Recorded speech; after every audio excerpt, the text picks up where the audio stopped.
ऋषि जैन।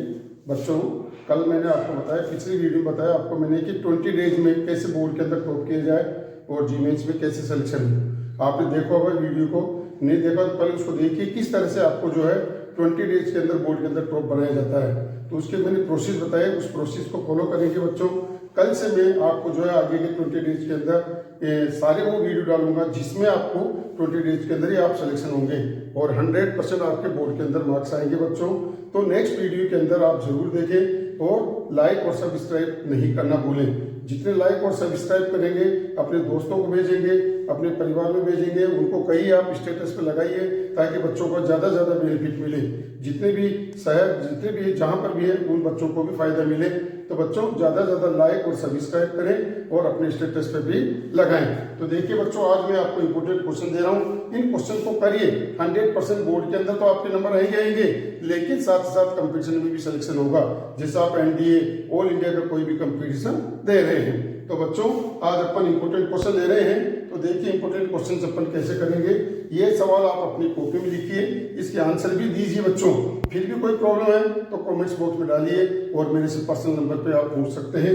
तो बच्चों आज का टॉपिक क्या अपने पास, important question 12th board JEE mains and all competitions.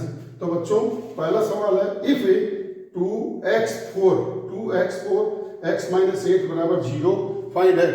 बताओ x की वैल्यू क्या होगी। तो आपको पता है बच्चों, आप इस मैट्रिक्स को मल्टीप्लाई करेंगे 2x² - 32 बराबर क्या आएगा 0, है ना। तो आप इसको कंपेयर करेंगे 2x² = 32, x = 16, x² then x = ±4। ये आंसर आपके पास आएगा बच्चों। इसी तरह से सेकंड क्वेश्चन है, right discontinuous point rate of fx = 10x। बताओ 10x किस पॉइंट पे डिसकंटिन्यूअस होगा। बच्चों आपको पता है डिसकंटिन्यूअस का मतलब क्या होता है, जहां फंक्शन का ग्राफ ब्रेक होता है, this point is called discontinuous function. तो 10x का पता आपको कहां होता है, 1090 पे। आपको पता है 1090 पे इसका 3π/2 पे 5π/2 पे। तो इस तरह से बच्चों इसका डिसकंटिन्यूअस पॉइंट क्या होगा, r माइनस क्या 2n+1 × π/2। ये डिसकंटिन्यूअस पॉइंट होंगे। तो कौन सा पॉइंट होगा बच्चों, r में से इस वैल्यू को घटा दो तो कंटिन्यूअस होगा। तो ये होगा discontinuous point 2n+1 π/2 n belongs to i। बच्चों this point is called discontinuous point. क्यों, इन पॉइंटों पे ये इनफाइनाइट होगा, इसीलिए इस पॉइंटों पे डिसकंटिन्यूअस पॉइंट होगा। तो बच्चों इस तरह से आपको ये लिखना होगा आंसर। नेक्स्ट आपके पास 2 से 3 x² / x² - 1। आपको पता नीचे x² - 1 है, ऊपर भी 1 ऐड किया 1 सब्ट्रैक्ट किया। अब आप इसको अलग अलग करके इसका इंटीग्रेशन करेंगे बच्चों और लिमिट की वैल्यू पुट करनी है बच्चों।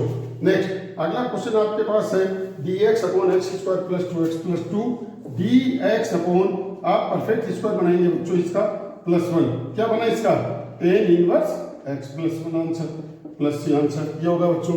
तो इस तरह से ये सवाल बच्चों बोर्ड के अंदर ऑप्शन के अंदर आएंगे, कंपटीशन में आएंगे और ऑल इंडिया का जो भी आप कंपटीशन देंगे उसके अंदर आपके पास ये सवाल इस तरह से आपको करना है बच्चों। अब देखिए नेक्स्ट क्वेश्चन नंबर 5 है। आपको पता है e⁻x है, 10x sec² है, 10x का डेरिवेटिव sec² होता है। इसका मैंने पिछली वीडियो में आपको बता रखा है इंटीग्रेशन बाय पार्ट्स के अंदर। तो इसका आंसर क्या आएगा, e⁻x 10x + c बच्चों।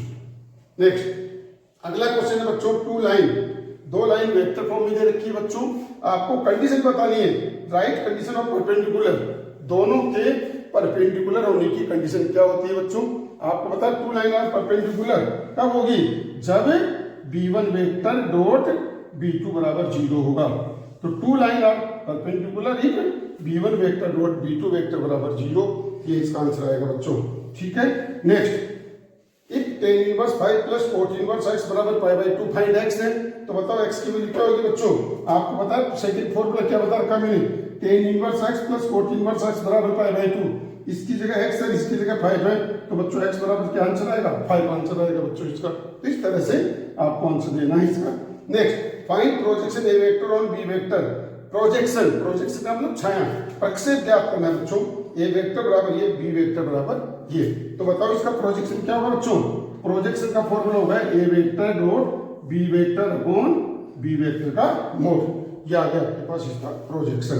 तो प्रोजेक्शन के अंदर आप इसका डॉट भी याद करो, b वेक्टर की मोड का डिवाइड कर दो बच्चों, ये इसका प्रोजेक्शन होगा। नेक्स्ट फाइंड द वैल्यू -2 से 3 मोड x है बच्चों।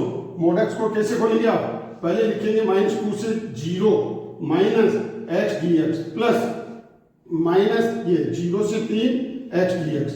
अब आपको इसका इंटीग्रेशन करना है, वही आपका इसका सॉल्यूशन होगा। क्यों?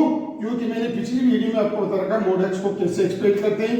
एक्स 0 से लेस देन होता है माइनस एक्स होगा, एक्स 0 से बड़ा या बराबर होगा तो एक्स होगा। इस तरह से बच्चों इस सवाल को आपको पूरा करना है।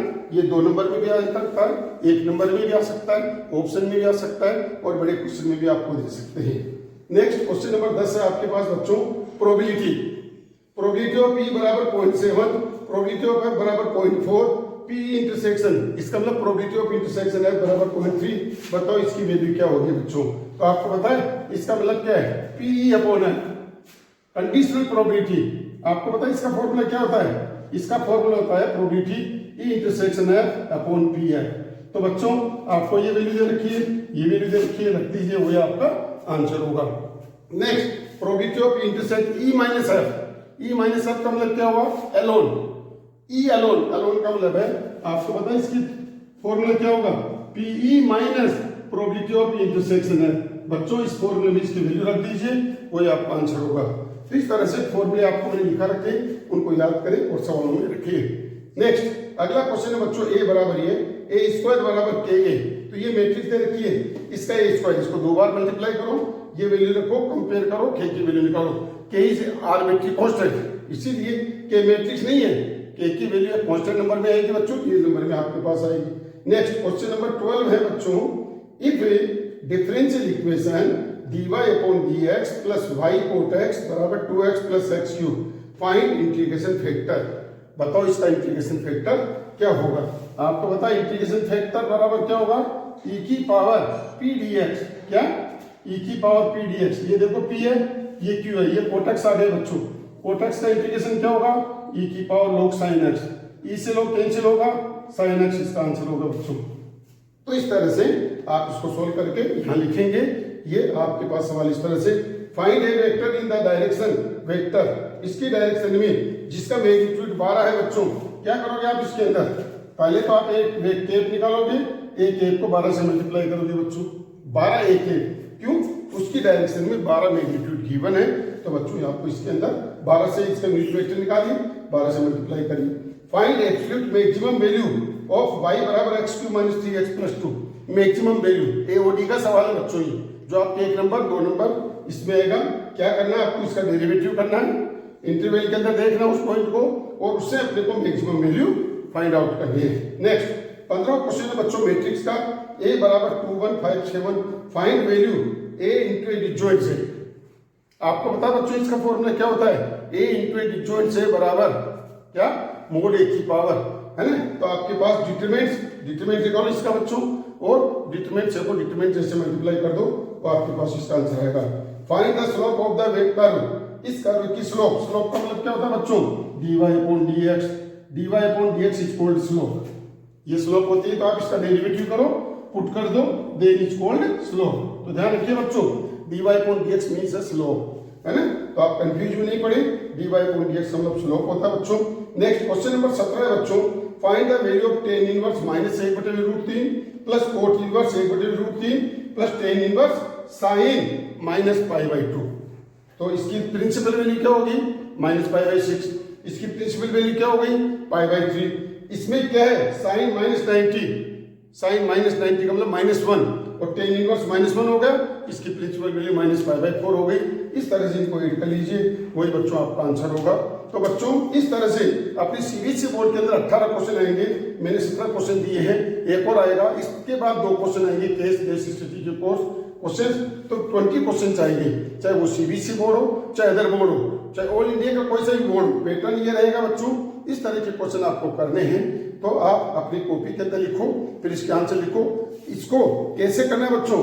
घड़ी को सामने रखो और वॉच को सामने रखकर आप 1-1 मिनट के अंदर 1-1 सवाल आपके पास होना चाहिए। मैक्सिमम आपका इसके अंदर 20 मिनट से ज्यादा सवाल टाइम नहीं लगना चाहिए।